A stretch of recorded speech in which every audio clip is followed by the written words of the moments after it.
Вони зробили унікальну систему збирання води. Це підземні галереї, це вміння знаходити водоносні горизонти, вміння їх проводити. В Середній Азії це називається система к'яризів і так далі, яка дає можливість збирати воду і раціонально її використовувати.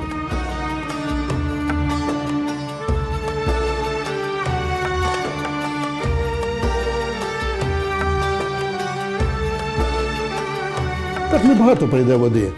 1-2 мм, але кожну ніч.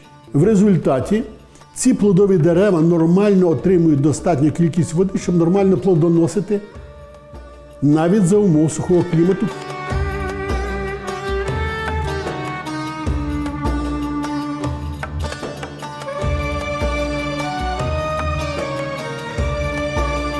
Кожне яблуко, особливо груша, замотувалося у цей папір, причому укладали так, щоб хвостова частина, хвіст, плодоніжка не пошкоджувала плід.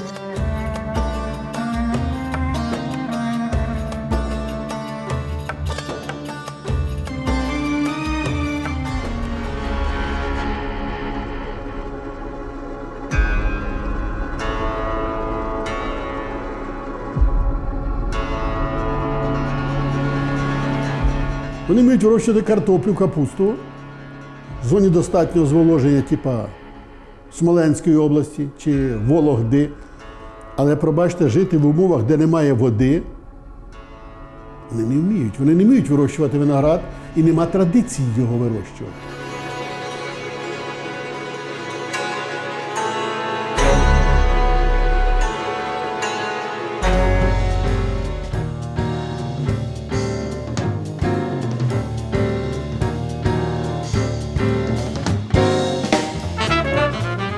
Почали розвивати тваринництво, розвивати птахівництво, розвивати рибництво.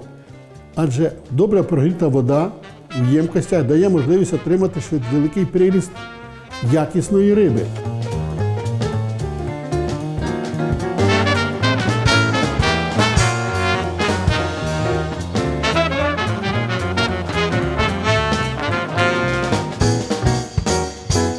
Виросла нова галузь, це степове, але зрошуване садівництво і виноградарство. В інтенсивних садах стали отримувати по 300 центнерів з гектара.